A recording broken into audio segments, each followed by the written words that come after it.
Olha, todas as vezes que eu sou convidada para poder falar em universidades de jornalismo, um pouco sobre a minha experiência profissional, eu acho que eu tenho que aceitar sempre, porque é muito importante que a gente passe para quem está entrando no mercado agora a experiência que a gente carrega, tudo aquilo que a gente viveu para entrar no mercado de trabalho, para se manter nele e mostrar como o jornalismo continua sendo imprescindível para a sociedade em que a gente vive. Uma sociedade sem imprensa livre, sem um jornalismo de qualidade, é uma sociedade que não tem voz.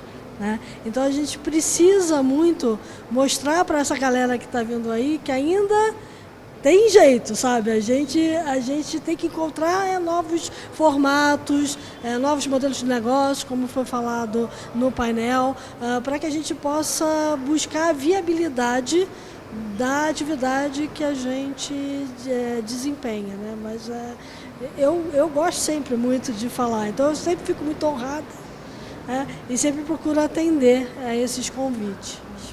Eu acredito que a especialização ela traz um conhecimento e um embasamento para o noticiário que a gente não tinha antes. Então, realmente, durante muitos anos se falou que o bom jornalista era aquele que conseguia lidar com as generalidades. Acontece que a cobertura ela ficou cada vez mais profunda, né, em alguns momentos, cada vez mais rasa em outros. Se a gente quer fugir do jornalismo raso, que se pratica, raso e descontextualizado, que é normalmente o que se pratica na internet hoje, e se a gente quer brigar com os blogs e com os veículos alternativos que estão buscando essa especialização e por isso capturando o leitor, a gente vai ter que usar o jornalista especializado. A gente vai ter que ter aquele cara que se dispõe a estudar um determinado assunto, dominar esse assunto muito bem para discernir o joio do trigo e para saber aonde está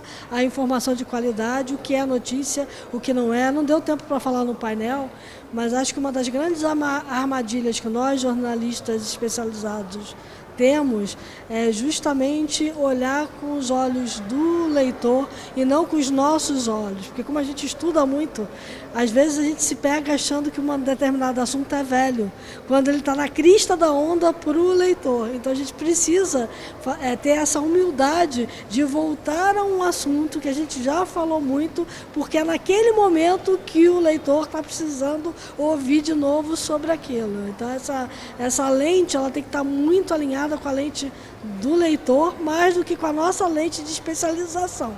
Mas a lente de especialização é muito importante para balizar a informação, para qualificar a informação que o jornal, a revista, enfim, que o veículo que você trabalha, a TV, o rádio, vai passar, né? No rádio, eu fiz rádio durante 8 anos, a grande preocupação era, eu preciso falar de forma que o público leigo entenda o que eu estou falando e o público especializado também, né? Que seja bom para os dois públicos, porque o rádio é um veículo muito democrático, abrangente, então você não tem muita ideia de quem é o ouvinte do outro lado, né? E o que você fala tem que fazer sentido para as duas audiências, né?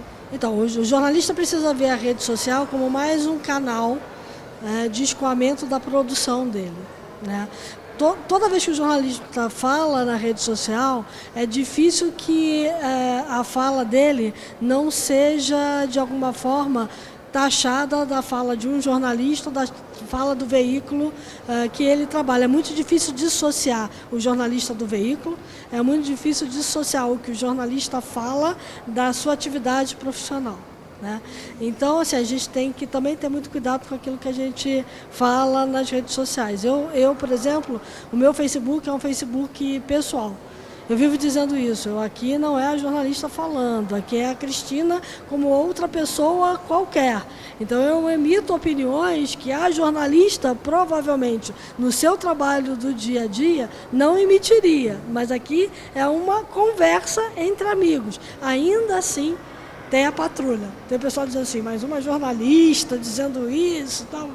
Então, assim, não só o jornalista, como o profissional, precisa encarar as redes sociais como um canal a mais para o seu trabalho, como os veículos precisam aprender a lidar bem com ela. Quando a Folha de São Paulo anunciou que estava saindo do Facebook, eu acho que eu fui uma das poucas jornalistas que disse assim, é um erro. Eu considerei errado. Por quê? Porque você precisa estar onde o seu público está. E se o seu público está se informando pela rede social, mesmo que aquilo não esteja te rendendo dinheiro imediatamente, você precisa estar lá.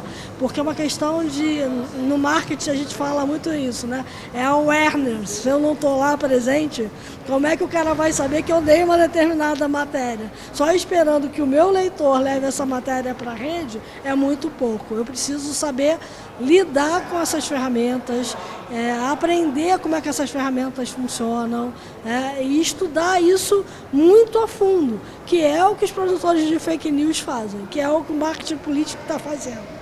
Então, aí fica uma briga desigual, se a gente não tiver essa percepção do alcance que uma rede social vai ter para escoar a notícia. É fazer um trabalho sério, consciente, de qualidade, no canal que ele considerar mais adequado para atingir aquela audiência que ele quer. Mas primeiro ele precisa estudar a audiência. Não basta ele só dominar um assunto e uma ferramenta para fazer um trabalho de qualidade. Ele precisa saber bem quem é a audiência que ele quer atingir e para quem ele quer falar. A dica que eu tenho é: jornalismo é suor. Então a gente não tem hora para nada, a gente é um escravo da informação. A informação não tem hora para acontecer, a notícia principalmente não tem hora para acontecer. Então a gente tem que estar predisposto a parar tudo que a gente está fazendo para servir a notícia e fazer aquela notícia chegar ao nosso leitor. Eu falei aqui ontem que eu estava apurando a 1h da manhã. Eu tenho o hábito de escrever no sábado, por exemplo, que é a hora que a gente estaria descansando. Quer dizer que eu não descanso? Não, eu descanso, eu viajo, eu gosto de tirar os meus momentos, mas você tem que ter essa percepção de quando é um momento que você pode se retirar de cena e descansar e alimentar a sua curiosidade, e estar com os seus familiares, porque tudo isso também é um caldo que alimenta o que eu falei, que é um pouco do conhecimento geral que o jornalista tem. Se ele perde a conexão com a família dele, ele perde um pouco a conexão com aquele elo mais básico de leitores que vão estar vendo o trabalho dele. Então ele não pode perder, mas ele também não pode perder a conexão e a noção de que a notícia não tem hora para acontecer e que ele está a serviço da notícia. Então, suor, dedicação, muito esforço, é disso que é feito o jornalismo de qualidade.